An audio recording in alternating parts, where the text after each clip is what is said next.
विद्या संस्था तवदेवी वेदा त्रया संस्था सकला जगत्सु स्वयं कया पूरी तमम तद काते स्तुतिस्तव्य परा परोक्ति शक्ति भवानी भुवनेश्वरी माता जगदम्बिका सम्पूर्ण की मातृ स्वरूपिणी हुनुहुन्छ। सम्पूर्णमा मातृ स्वरूपिणी भगवती जगदम्बिकाले यो क्षेत्र आनन्दत्व प्रदान गर्नुहुन्छ। सम्पूर्णलाई आफ्नो पुत्रवत स्वरूपका बीचमा लालन पालन पोषण गर्न हुने उनी जगदम्बिका भगवती भुवनेश्वरीमा सतत नमन गर्दै युद्ध संचार टिभी अन्तर्गत दैनिक राशिफलको पर्खाइमा बस्नुभएका तमाम आदरणीय दर्शक महानुभावमा हार्दिक स्वागत तथा न्यानो अभिवादन गर्न चाहन्छु। दर्शक महानुभाव सदा चाहिँ आज पनि दैनिक राशिफल लिएर यहाँकै छोटा कोठा आँगन पिँढी अनि यहाँकै घर आँगनमा बिहानको मेरमेरेसँगै आजको दिन यहाँको के कसरी अगाडि बढ्दैछ भन्ने जिज्ञासा मेटाउनका साथ उपस्थित भइसकेको छु। आउनुहोस् कार्यक्रम शुभारम्भ गरौँ आजको पञ्चाङ्गबाट। आज 2082 साल पौष 25 गते शुक्रबार तदनुसार 9 जनवरी 2025 षष्ठी तिथि 9 घडी 15 पला उपरान्त सप्तमी तिथि प्रारम्भ हुनेछ। उत्तर फाल्गुनी नक्षत्र 26 घडी 0 पला उपरान्त हस्ता नक्षत्र प्रारम्भ हुनेछ। विष्कुम्भादि योगमा शोभन योग बबादी करणमा बबकरण आज बिहान सूर्योदय 6:58 भयो भने सूर्यास्त साँझ 5:24 हुनेछ। आज शुक्रबार चन्द्रमा कन्या राशिमा। यो त आजको पञ्चाङ्ग। अब लागौँ आजको दिन यहाँको के कसरी अगाडि बढ्दैछ सम्पूर्ण जानकारी आजको राशिफलबाट। मेष राशि आय आर्जनमा कमी आउने देखिन्छ। विद्यामा बाधा हुनाले मानसिक तनाव बढेर जाने देखिन्छ। बोलीमा आएको कठोरताले हातमा परेको धन समेत उम्कन सक्ने सम्भावना प्रबल मात्रामा बढेर गएको छ। साथीभाइबाट समेत अपहेलित हुनुपर्दा मनमा चिन्ता बढ्नेछ। वृष राशि दुर्घटना सम्बन्धी समस्याले सताउने देखिन्छ। गरिरहेको काममा बाधा आउने योग छ। विश्वास गरेका साथीभाइबाट धोका पाइनेछ। धनमाल हराउन सक्ने सम्भावना प्रबल मात्रामा बढेर गएको छ। राज्य पक्षबाट समेत केही कष्टता प्राप्त हुने हुँदा सजगताका साथ अगाडि बढ्नुहोला। मिथुन राशि आयमा वृद्धि भएर जानेछ। आफन्तको सहयोगले कृषि तथा चौपाईबाट राम्रै आम्दानी गर्न सकिने योग छ। मुद्दा मामिलामा तपाईकै जित हुने देखिन्छ। आजको दिनमा लामो समयदेखि चल्दै आएको विवादको समेत अन्त भएर जानेछ। कर्कट राशि अध्ययन अध्यापनमा सफलता पाइने योग छ। आर्थिक क्षेत्रमा सुधार भएर जानेछ। आकस्मिक रूपमा आम्दानी बढेर जानुका साथसाथै भोज भतेरमा समेत सहभागी हुने अवसर जुट्नेछ।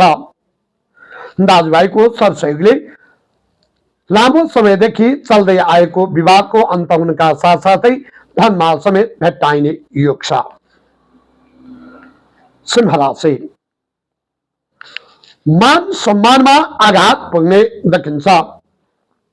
बोलीमा आएको कठोरताले हातमा परेको धन समेत उम्कन सक्ने सम्भावना प्रबल मात्रामा बढेर गएको छ। धार्मिक कार्यमा बाधा आउने योग छ। स्वास्थ्य सम्बन्धी समस्याले समेत सताउने हुँदा खानपानमा विचार पुर्याउनुहोला। कन्या राशि दुग्ध जन्य पदार्थबाट राम्रै आम्दानी गर्न सकिने योग छ। लेखन शैलीमा तीव्रता आउनेछ। सृजनात्मक क्षेत्रमा मन जाने देखिन्छ। गीत सङ्गीत तर्फ उन्मुख पाइनेछ। आजको दिनमा मिष्टान्न भोजनको अवसर समेत जुट्ने हुँदा सबैको प्यारो समेत बनिने देखिन्छ। तुला राशि व्यर्थैमा क्षय झगडाको सामना गर्नुपर्ने योग छ। न्यायिक काममा बाधा आउने देखिन्छ। पैतृक सम्पत्तिको विषयलाई लिएर दाजुभाइमा मनमुटावको सृजना हुनेछ। कुरा काट्नेहरू सक्रिय रहनेछन्। साझेदारी काममा वाद विवादको सृजना हुनेछ। वृश्चिक राशि अझ काम पुर्याउनुका साथसाथै नयाँ काम पाइने योग छ। स्थायी सम्पत्तिमा वृद्धि भएर जानेछ। लेखन शैलीमा तीव्रता आउनेछ। धनमाल समेत जोडिन सक्ने सम्भावना प्रबल मात्रामा बन्नुका साथसाथै मिष्टान्न भोजनको अवसर समेत जुट्नेछ। धनु राशि मातृ स्वास्थ्यमा उतार चढाव आउने देखिन्छ। बोलीमा केही कठोरता आउनेछ।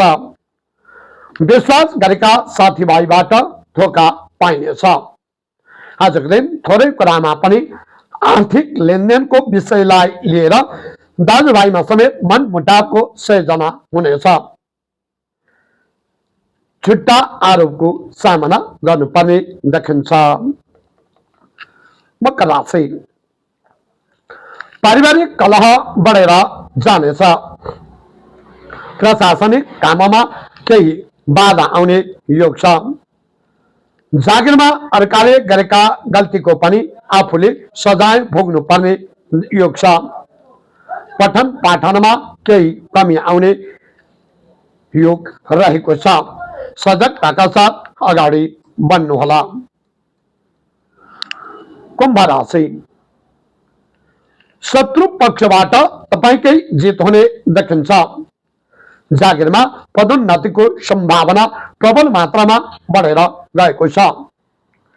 न्यायिक काममा सफलता प्राप्त नहोला भन्न सकिँदैन। आजको दिनमा फसेको धन उठ्न सक्ने सम्भावना प्रबल मात्रामा बढेर गएको छ। मीन राशि व्यापार व्यवसायबाट राम्रै आम्दानी गर्न सकिने योग छ। मातृपितृको आशीर्वादले हराएको धनमाल समेत भेट्टाउन सक्ने सम्भावना प्रबल मात्रामा बढेर गएको छ। काममा भएको लगनशीलता र सफलताले ठूला व्यक्तिको समेत प्रशंसनीय पाइनेछ। भोज भतेरमा सामेल हुने अवसर जुट्नेछ। हस्ता दर्शक महानुभाव यो भयो तपाईहरुको आजको राशिफल।